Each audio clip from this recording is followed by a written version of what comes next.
আমার কাছে still 20 Mbps এর একটা ওয়াইফাই কানেকশন আছে, তবুও আমার কাছে আমার ইন্টারনেট স্পিড অনেক বেশি স্লো মনে হয়। তাহলে কি আইএসপি আমাকে কম ইন্টারনেট দিচ্ছে, নাকি আমার রাউটারের সমস্যা? এরকম সমস্যা যদি আপনি পড়েন তাহলে এই ভিডিওটি আপনার জন্য। আর আজকের এই ভিডিওর পর থেকে আশা করি আপনাকে অন্য আর কোনো ভিডিও দেখতে হবে না যে কীভাবে ইন্টারনেট স্পিড বাড়ানো যায় বা ইন্টারনেট স্পিড বাড়ানোর উপায়টা আসলে কী। ফাঁকা কোনো কথা বলবো না, আজকে যেগুলো বলবো সবগুলো 100% কার্যকরী ট্রিক্স। সো ভিডিওটা মনোযোগ দিয়ে দেখুন। আর আপনি যদি আমার চ্যানেলের নতুন কোনো অডিয়েন্স হন তাহলে ভিডিওতে লাইক দিয়ে চ্যানেলটা সাবস্ক্রাইব করতে ভুলবেন না।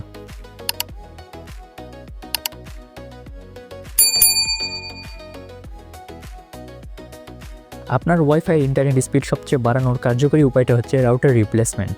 হ্যাঁ, আপনি ঠিকই শুনেছেন, রাউটার সব জায়গায় রাখলে হবে না। এমন একটা জায়গা রয়েছে যেখানে রাউটার রাখলে সবচেয়ে বেশি পটেনশিয়াল বা স্পিড গেইন করা সম্ভব। আর সেই জায়গাটা হচ্ছে আপনার ঘরের মাঝখানে। যদি আপনি একটা রুমের জন্য ব্যবহার করেন তাহলে রুমের ঠিক মাঝ বরাবর রাখবেন, কিন্তু মেঝেতে বা উঁচুতে কোনো জায়গায় রাখবেন না, ঠিক মাঝ বরাবর।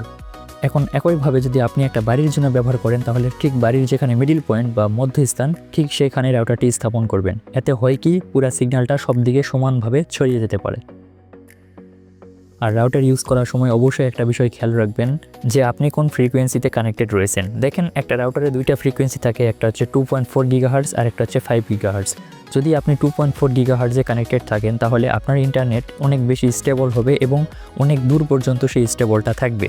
আর আপনি যদি 5 গিগাহার্টজে কানেক্টেড থাকেন তাহলে সেটা স্টেবল স্পিড থাকবে, কিন্তু খুব কাছে, অর্থাৎ দূরবর্তী স্থানের জন্য 5 গিগাহার্টজ কাজ করে না। এখন আমি বলি যে কোন কোন জায়গায় রাউটার রাখবেন না। অবশ্যই আপনার বাড়িতে যদি কোনো micro oven, fridge, AC, TV এই জাতীয় জিনিস থাকে তাহলে ভুল করেও সেগুলোর আশেপাশে রাউটার রাখবেন না, কারণ সেগুলোর থেকেও 2.4 গিগাহার্টজ সিগন্যাল বের হয় আর আপনার রাউটার থেকেও 2.4 গিগাহার্টজ সিগন্যাল বের হয়, যার ফলে সিগন্যালে বাধাগ্রস্ত হওয়ার কারণে আপনার ইন্টারনেট স্পিড অনেক বেশি স্লো হয়ে যায়। 2 নম্বরের সবচেয়ে গুরুত্বপূর্ণ বিষয়টা হচ্ছে আপনার ইন্টারনেট প্ল্যান।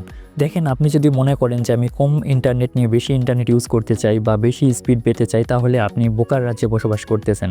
কারণ আপনি যদি 10 এমবিপিএস এর প্যাকেজ নেন এবং সেখান থেকে 50 এমবিপিএস এর মতো আশা করেন তাহলে কিন্তু কাজ হবে না। অবশ্যই আপনাকে ভালো একটা ইন্টারনেট প্যাকেজ কিনতে হবে।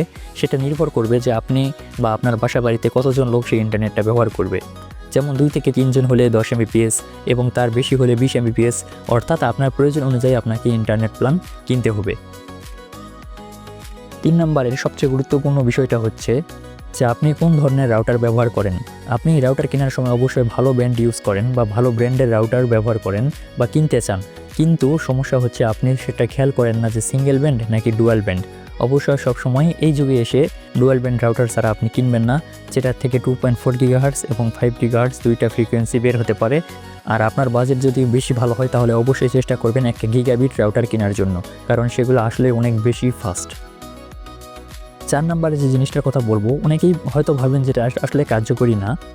হ্যাঁ, কিছুটা সত্য যে এটা আসলে পুরোপুরি কার্যকরী না, বাট কিছুটা হলেও কার্যকর। আর সেটা হচ্ছে রাউটারের ডিএনএস। আপনি যদি একটা ভালো রকমের ডিএনএস ইউজ করতে পারেন তাহলে অবশ্যই আপনার ইন্টারনেট স্পিড একটু হলেও বুস্ট হবে বা ফাস্ট মনে হবে। আর আমি কিছু ডিএনএস লিস্ট এখানে স্ক্রিনে দিয়ে দিচ্ছি, দেখতে পারবেন। এগুলাই সবচেয়ে জনপ্রিয়। আর এগুলো সেট করার জন্য আপনাকে সর্বপ্রথম আপনার রাউটার অ্যাডমিন প্যানেলে যেতে হবে এবং সেখানে প্রিফারেড ডিএনএস সার্চ করতে হবে। আর সেই প্রিফারেড ডিএনএসটাকে চেঞ্জ করে যেটা আপনার প্রয়োজন সেটাই সেট করতে হবে। তাহলে দেখবেন আপনার ইন্টারনেট স্পিড অনেক বেশি বুস্ট হবে। এবং ভিডিওটা ভালো লাগলে অবশ্যই ভিডিওতে লাইক দিয়ে চ্যানেলটা সাবস্ক্রাইব করতে ভুলবেন না। ধন্যবাদ। আল্লাহ হাফেজ।